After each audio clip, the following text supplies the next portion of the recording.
Welcome back. Now to the news. The Judiciary Staff Union of Nigeria, JUSUN, resumed its suspended industrial action over the non-payment of the Consolidated Judiciary Salary Structure and other salary arrears. This is coming a few weeks after the end of the NBA conference in Enugu State, as the court gates are closed with no activities going on. JUSUN has persistently agitated for what they say is the non-implementation of the financial autonomy afforded to state judiciaries under Section 121, subsection 3 of the 1999 Constitution.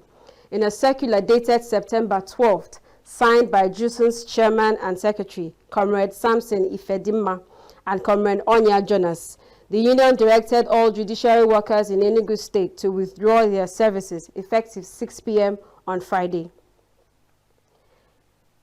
Reacting to the ongoing strike, a legal practitioner, George Nnamani, said the strike by judiciary workers in Enugu State was meant to draw attention to the gross neglect of the state judiciary and revive the third arm of government. Nnamani, who spoke on the Signature Morning Show, stressed that from a legal standpoint, the strike was both necessary and inevitable, as it is about making the judiciary function better. He explained that even though lawyers were not comfortable with the strike, having been forced to stay at home, he was hopeful that the action will help address long-standing challenges that can no longer be addressed individually. He explained that the funds meant for the welfare and operations are the entitlement of lawyers and judiciary staff, and that the strike was the only way to press home their demands. The lawyer lamented the state of the High Court and as an example, pointing out that even basic facilities such as toilet blocks and other social amenities within the courts are in dire need of renovation and improvement. Example now, in the state high courts, the toilet facilities are there, but they're not working. Oh, wow. Something as simple as the toilet facility is a problem. We've had to institute an action in court. We've served them the reaction notice. So why would you have toilets and a court that is serving thousands of people every day? Yet, the toilet facilities are not working. So these are the things that we have been seeing that have said, no, this can't continue like this.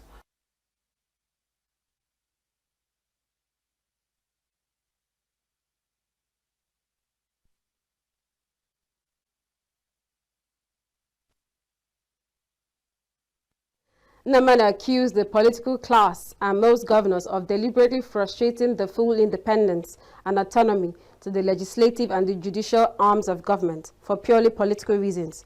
He questioned why the autonomy is still being delayed even after the Supreme Court's pronouncement granting them full autonomy. Being played. This is a political game being played because most governors don't want that kind of separation to be true, to truly happen, whereby the legislature, judiciary, everybody's on their own for political reasons, because there's this fear they have that they want to be in control. So they've always been in control, so they want to remain, they want that status quo to remain. So it's part of the reason why it's difficult for many states. Some have given, but many are still holding on, trying to suppress those arms of government.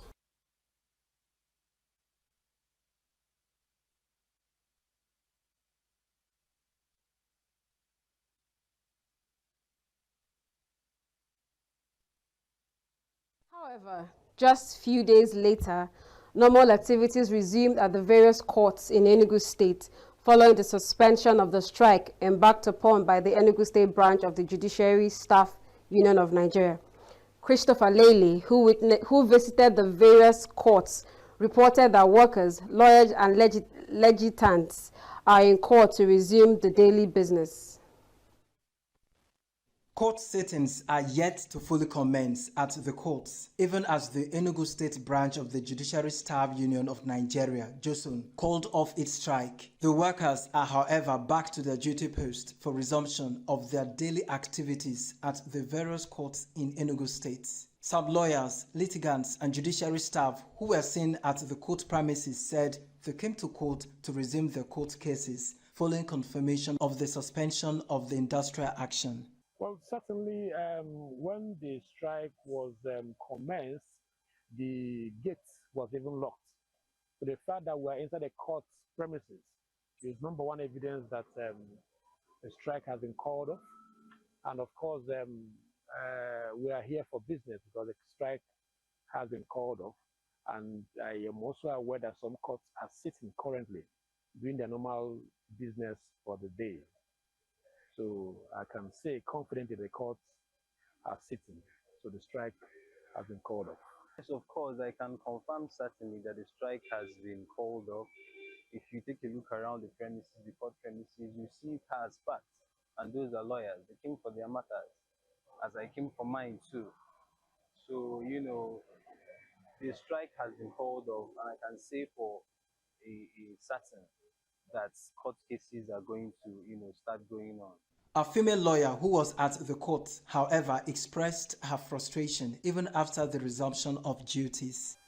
I came to court and as a matter of fact, I was here before 9 a.m. That is the court time, but the court was still was locked. And then we called the court registrar and they said they will come, but that the court will not sit. So I am just coming from the court now. The court did not sit, but the registrars are there giving us dates. Their non-sitting today is as a result of the sudden call-off, because I learned it was called off yesterday night. They were not giving adequate notice, so they were not a kind of prepared for today. Maybe they've a kind of rescheduled their distance today. Maybe probably by tomorrow, Monday, work will resume fully. When asked if they think the strike is suspended for good, the lawyer said Johnson will be best to respond to that, as they are not aware if their demands have been met by government. They are the ones that went on the strike, and they also informed us that they have reached an agreement, an amicable agreement with the government, and that's why they suspended the strike. So it depends on what they agree with the government and whether the government will eventually keep to whatever they agreed upon. One of the lawyers explained the challenges lawyers faced during the strike, which affected their source of income. During that period, some of us that are fully into litigation, it's really affected us because we are not going to court. You know, we just from vacation to MBA conference, from MBA conference to the strike. So it's really affected lawyers. So everything was just on a standstill, and then most of us that earn our living from litigation, during that period we were not going to court. So we were busy in the offices doing table work. The judiciary workers had gone on strike over unpaid salary arrears, failure of government to implement the consolidated judiciary salary structure, and non-implementation of financial autonomy granted to judiciary, among others. Christopher Lele, Signature TV. Enugu State is now set to revive one of its long-abandoned agricultural assets. After 12 years of neglect, the government has entered into a memorandum of understanding with Songhai Regional Center and Tribute Limited to rehabilitate the Enugu Songhai Agro-Industrial Project. Signature TV correspondent Chinemere Mikebunam was at the Government House Enugu to capture the signing ceremony. A new chapter has opened for agriculture in Enugu State as the government, through a memorandum of understanding, has sealed a deal for a joint venture with Songhai Regional Center and Tribute Limited. The agreement sets the framework for the rehabilitation and operation of the Enugu Tribute Songhai Farms Limited. The initiative is expected to boost food production, create jobs, empower youth, and transform Enugu into a hub for agro-industrial development, agro-tourism, and exports. The secretary to the state's government, Professor Chidebere Onya, who represented Governor Peter Mba at the signing ceremony, described the partnership as part of the administration's broader strategy to regenerate moribund assets and unlock opportunities in agriculture. According to him, the project will cover 10,000 hectares of land with a clear land use framework designed to ensure transparency, sustainability, and a robust partnership between the state and the investors. Today we formalize a partnership that will breathe new life into the Enugu Songhai Initiative Henneke Integrated Farm. We believe that it is pertinent that we note that this process will transform a moribund asset into a thriving agro-industrialized hub and advance our regenerative development, food security, and inclusive growth in Enugu State. Founder of Songhai, Reverend Father Godfrey Nzamujo, expressed delight at returning to Enugu. He described the initiative as a project of tomorrow, aimed to harnessing the state's rich biological resources for mass agro-industrial production. He, however, emphasized the need for immediate road construction to pave the way for the commencement of the work. Talking about the most important thing, and we, all of us here, we are the problem. The mindset that created this moribund will not be the mindset that will revive them. So what Songhai did, we cleared that mindset. People committed going to be a part of it now. So that's the most important. This project today is what we call the social infrastructure is there. Human beings who understand the problem, who are committed. This new partnership understand. It took us years to believe. Since 2 years we're working on it, it's now working. So that's now. Immediately that is now done, we're going to attack the less problematic, which is the physical infrastructure. The roads also are faced, one of them. But it's going to be easy because it's easy to implement those physical things because we know where we're going. And the government has given us the commitment, the roads, the other infrastructure is going to work. And talking about agriculture now, it is food, wealth, and job grow where water flows on a good soil.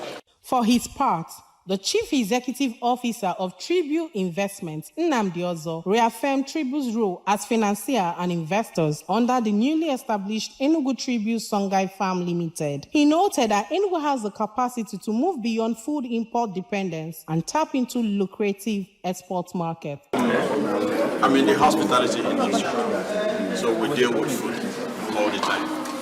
And beyond that, I keep saying that the only thing that keeps exploding here is our population.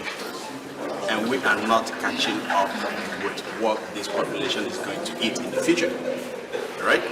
And anyone that knows when you go to the market, there are just limited number of things that we can say that we produce here. Every other thing are imported. So it is a shame to us, right? To be importing what we eat. If we cannot feed us, 50 years ago, many people died of kwashiorkor, right? And here we are again, we have not even started scratching our surface. Ozo, who is also a hospitality investor, further disclosed plans to develop a world-class resort at Eziago, where the Henneke Songhai is located. He explained that the project will combine ecotourism with agro-tourism, making it both community-driven and government-supported. Agro-tourism, as a matter of fact, we are planning to build one of the best resorts in that Songhai. So Enugu State should just be ready for what they're going to get. The Commissioner for Agriculture and Agro-Industrialization, Patrick Ubro, assured of sustainability of the project. He explained that the joint venture would integrate multiple agricultural activities, including aquaculture, livestock farming, processing, and exports. And we have a government that has its business as on the rehabilitation of our moribund assets. And agriculture plays a central focus in this government. And we have a government that anything the governor lays his hand to do, it thinks about the sustainability of that, even way beyond his term as governor of Enugu State. With the MOU now signed, the Enugu State government, Songhai Regional Center, and Tribu Limited have set the stage for what could become a turning point in the state's agriculture landscape. From Government House in Enugu, Chinemera Mikebu, I'm reporting for Signature TV News. Nigeria, as we know it, is facing a worsening human rights violation situation. This is official from the National Human Rights Commission. Correspondent Chimeze Zedema was at the presentation of Nigeria's latest human rights situation by the Commission in Abuja on Tuesday. To the ordinary citizen, unlawful detention, brutality by security operators, judicial overreach or denial of justice are the major human rights violations in the country. In Abuja on Tuesday, the National Human Rights Commission brought out a dashboard of more extensive and threatening human rights abuses. From mass displacement to mass killings and abductions, Nigerians are being stripped of their humanity. The Commission wants the government and policymakers to move from words to actions and put priority on human life and conditions. As we engage with these dashboards, I call on all stakeholders, government, private sector, civil society, and citizens to act decisively. Let us commit to the National Action Plan on the promotion and protection of human rights, strengthening early warning systems, strengthening referral systems, scaling digital reporting tools, and fostering multi-sectoral dialogue. The Executive Secretary of the Human Rights Commission, Dr. Tony Ojukwu, who presented the latest human rights scorecard, said the situation has compromised the economic, social, and cultural rights of those affected. The figures released by Ojukwu presented the serious nature of the situation. The state of vulnerable population in Nigeria should be of great concern to governments at federal, state, and local levels. Our dashboard on human rights and internal displacements reveal humanitarian crises of immense proportion. Multiple factors such as raging conflicts, banditry, and climate disasters have thrown up internal displacements, impacting on human rights of poor and already traumatized populations.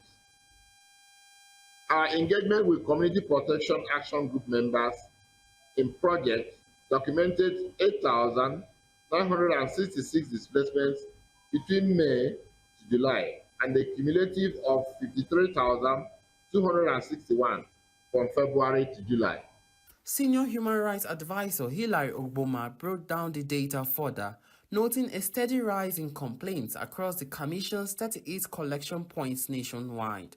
North Central topped the chart with over 152,000 complaints, while the Southwest recorded the list. From June to August 2025, complaints rose by 10%, with law enforcement abuses, denial of access to children, spousal abandonment, and gender-based violence among the most reported violations. What you see are not just mere numbers, as the ES will always say, but these are individuals who continue to face some of the worst forms of human degradation that you can ever imagine. We continue to highlight the importance of the enjoyment of human rights in a democracy. Human rights is what makes democracy.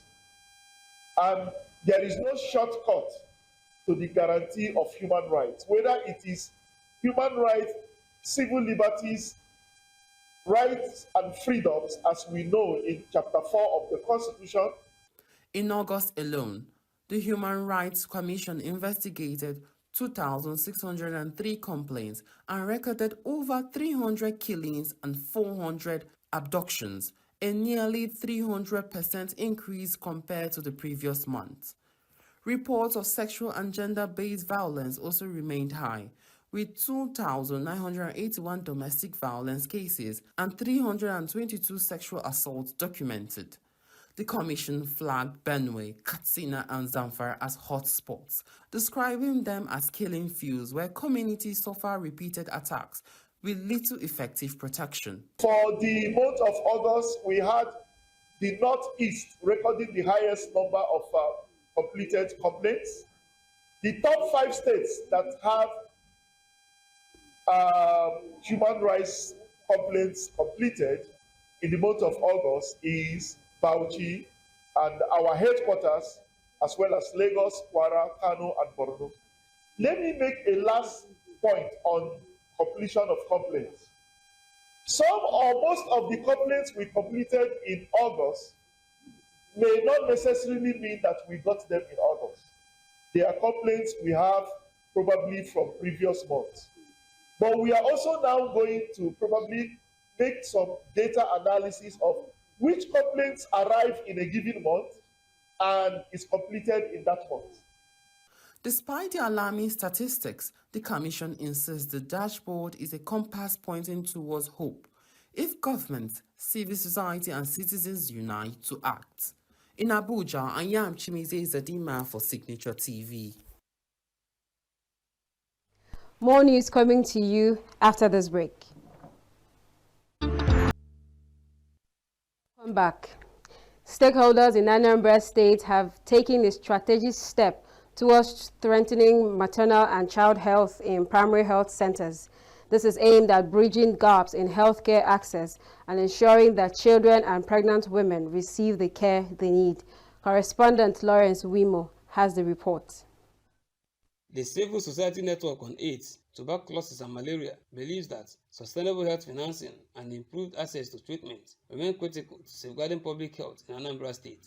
At the roundtable, stakeholders stressed the need for the government to scale up interventions, particularly at the community level, to reduce new infections and strengthen healthcare delivery. They also urged stronger partnership between civil society groups and the government to ensure accountability and better service delivery. The project, implemented in 5 local government areas of the state, aims to strengthen community-led monitoring, improve service delivery, and promote accountability in the health sector. State coordinator of the ATM network, Ifeinwa Onachukwu, lamented that resource mobilization for the program is still very limited, with a heavy dependence on donor funding. She noted that the absence of clear budget lines for TB, HIV, and malaria programs within local government health allocations has made the situation even more fragile. We have a framework that that encompasses the disease data, all disease areas in Nigeria, the data, the processes, the procedures, budgets, how to make money outside government, involve the private sector, involve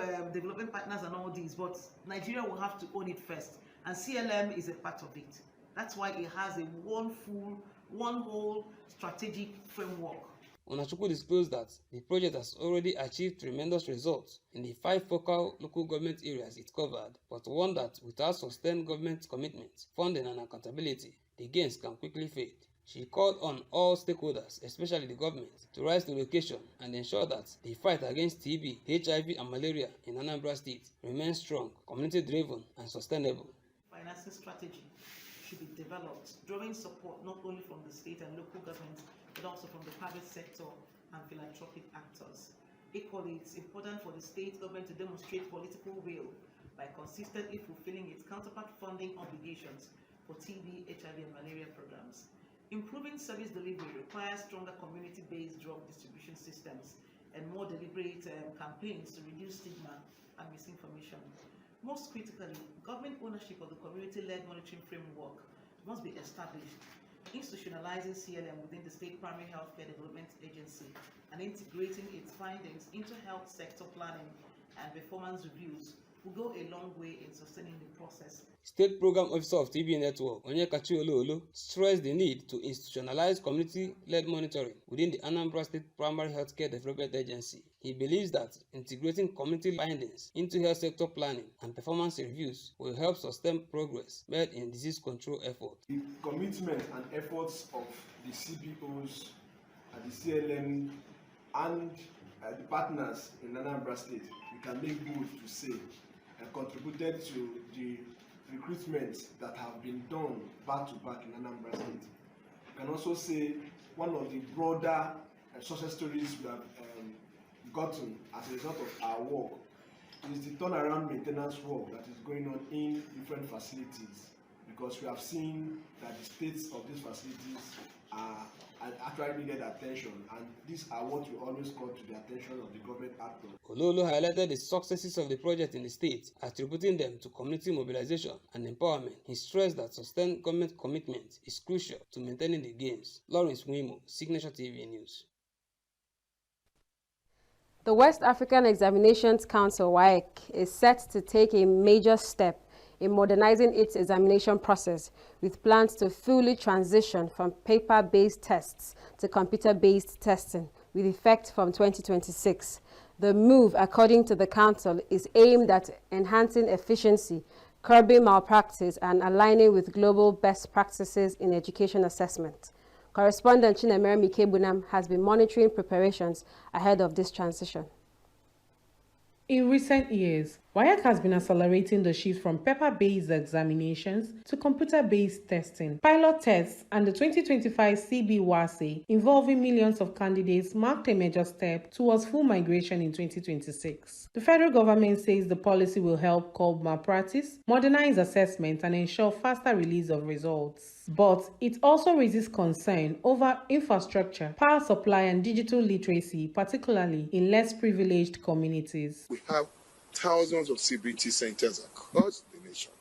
Those are the centers that we're going to use. We also have to expand the value chain of these CBT centers. They shouldn't just be to service JAMB alone. They should be able to service WAEC and NECO. In Enugu, where the state government has begun constructing 260 smart schools, many officials and educators welcome the change, describing it as a step towards global best practices. The use of computer is very, very important. Unlike our own time, we doesn't practice with computer. But the way I see it now, the WAEC introducing the use of computer is very, very important.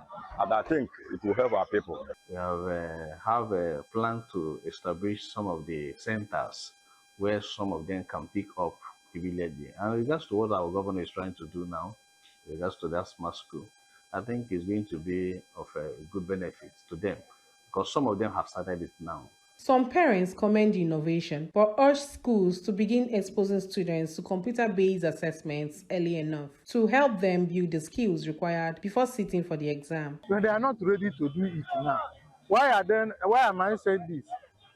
They will be using computer. How much is a computer? Times how many schools? They have not told us the number of schools they are going to exercise their discipline. They have not told us the logistic, financial implication, and what it takes to do what they are trying to do. If we make our children, they will be not reading versatile as they're supposed to be. You understand? Some of them will start depending on expo. You on the expo that will come up so that they can be able to pass the exam. Because when there is no all this LBJ, it's so BJ, right? It's not BJ throughout. When it is so BJ throughout, our children cannot be searching. They cannot search well. Our students or our children are not properly sensitized about using that thing to write the exam.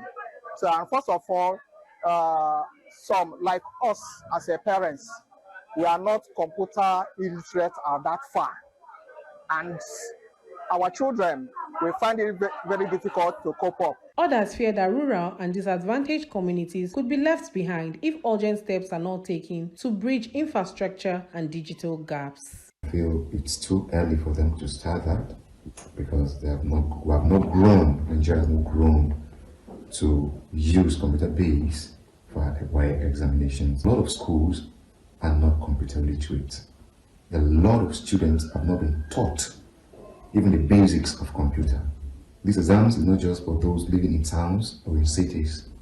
We have people living in villages. Because when I was in secondary school, they are saying that they're going to be using computer to write WAEC, but a lot of people say that they don't have to press keyboard because phone is different from keyboard. So I don't think they should be using computer to write WAEC. Thank you very much. Why Enugu pushes forward with smart school projects? The Federal Education Minister has cautioned that Nigeria may still struggle with infrastructure requirements for CBT ahead of November 2025.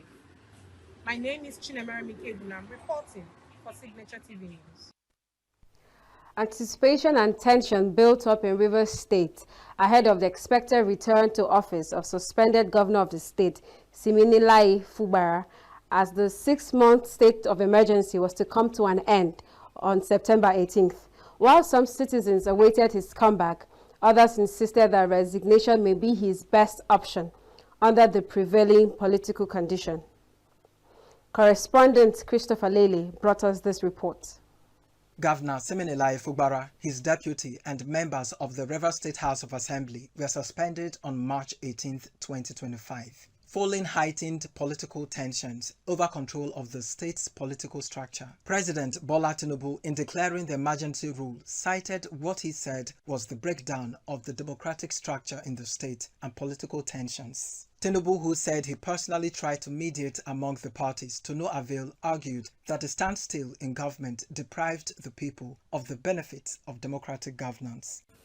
In these circumstances, having soberly reflected on and evaluated the political situation in Rivers State, and the governor and deputy governor of Rivers State, having failed to make a request to me as president to issue this proclamation as required by Section 305, Paragraph 5 of the 1999 Constitution as amended, it has become inevitably compelling for me to invoke the provision of the Section 305 of the Constitution of the Federal Republic of Nigeria, 1999, as amended, to declare a state of emergency in Rivers State with effect from today, 18th March, year 2025, and I so do.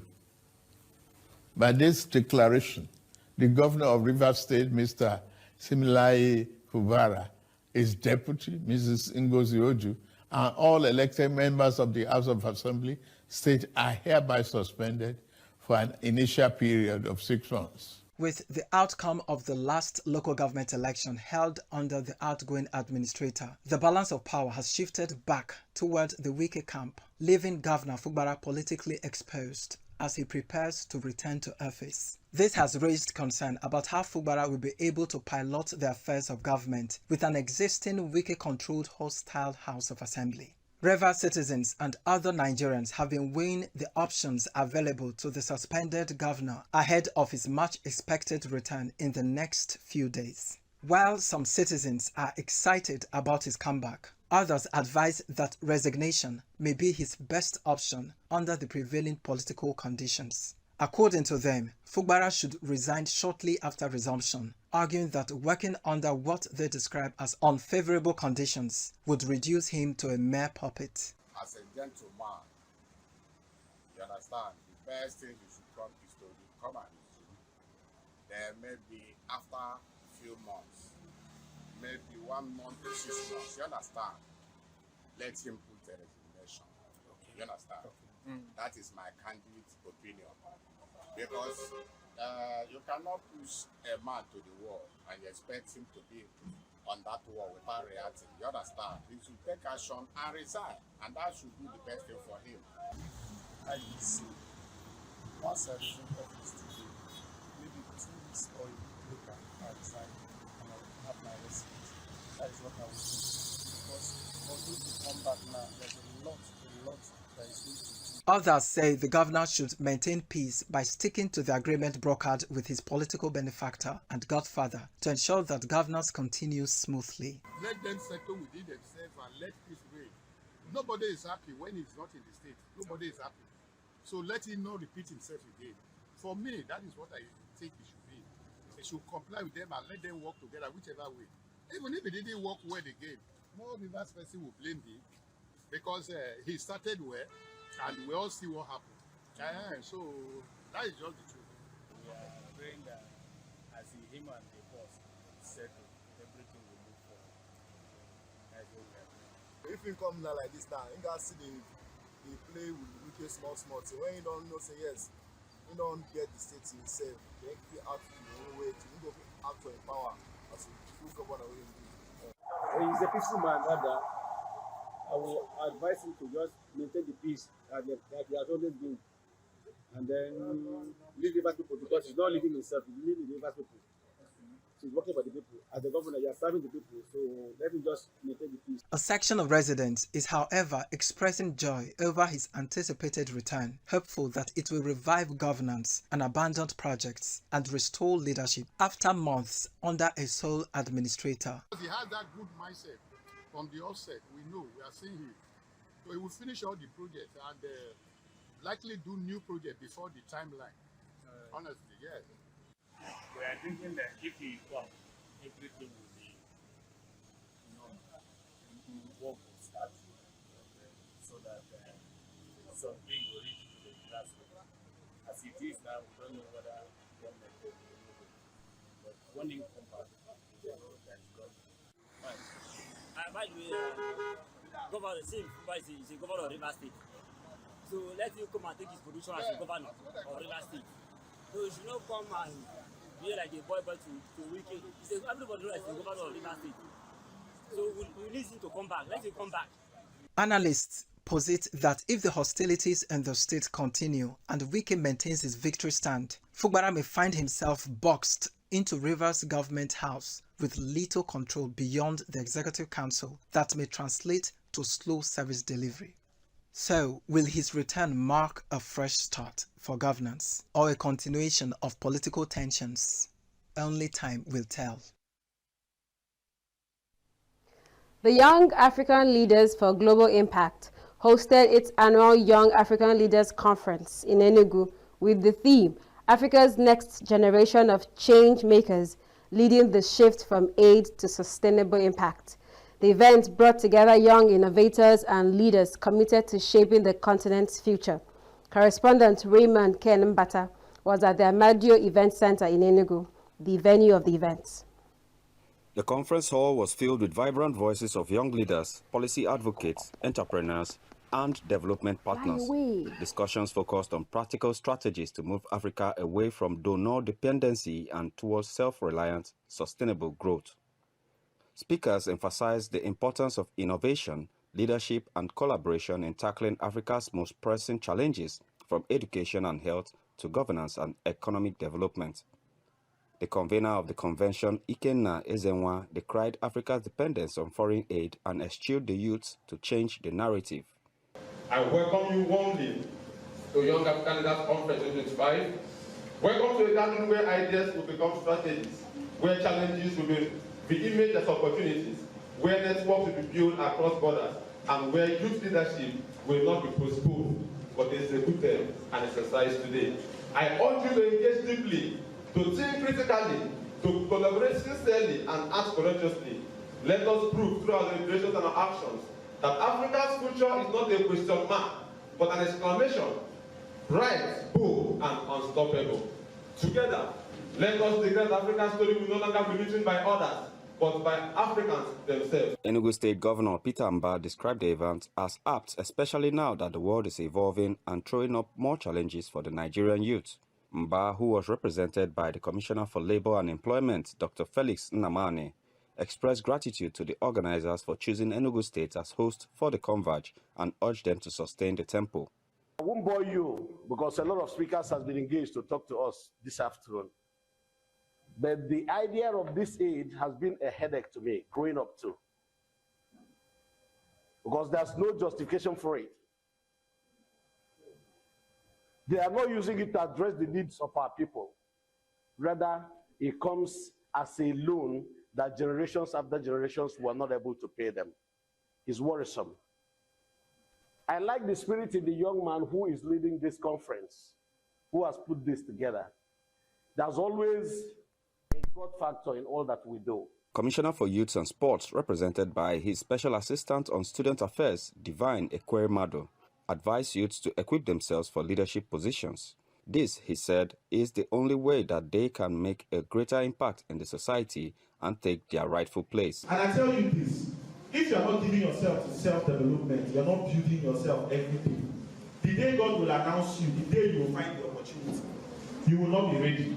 A lot of people are going to walk through the doors. A lot of people are going to become networked like they are doing now. A lot of people will walk into the opportunities. But guess what? They will have no story, they will have no experience. And so when they tell you to volunteer, when they tell you not to wait for leadership opportunities, to do the things that you need to do, it is so that you can gain the scars, you can gain the experience, you can gain the story to tell.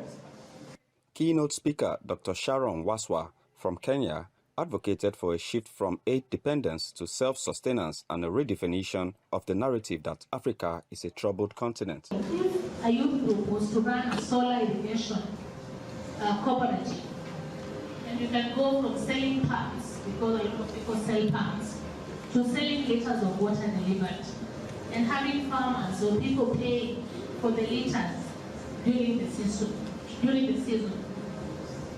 The cooperative will maintain uptime, you will get money, and you will get paid for performance because you deliver on the liters of water. And that's not charity, it's a contract that you have created with farmers. You're not handing them pumps, they get water, they pay for the water. One of the speakers, Val Okafor, spoke on transformational leadership, saying that one does not need a special position to take up responsibility. The kind that Africa is looking for, a style of leadership that puts premium on bringing out the best out of people. There's a book that is written, The Men Who Built America, not the politicians who built America, but the men who built America. The central message from this conference is that Africa's future lies not in foreign aid, but in the creativity, resilience, and leadership of its young people. From the Amadio Event Center in Enugu, Raymond Ken Mbata reporting for Signature TV. And that's it on the show for this week. I am Princess Ken Achoma. Thanks for watching and see you next week.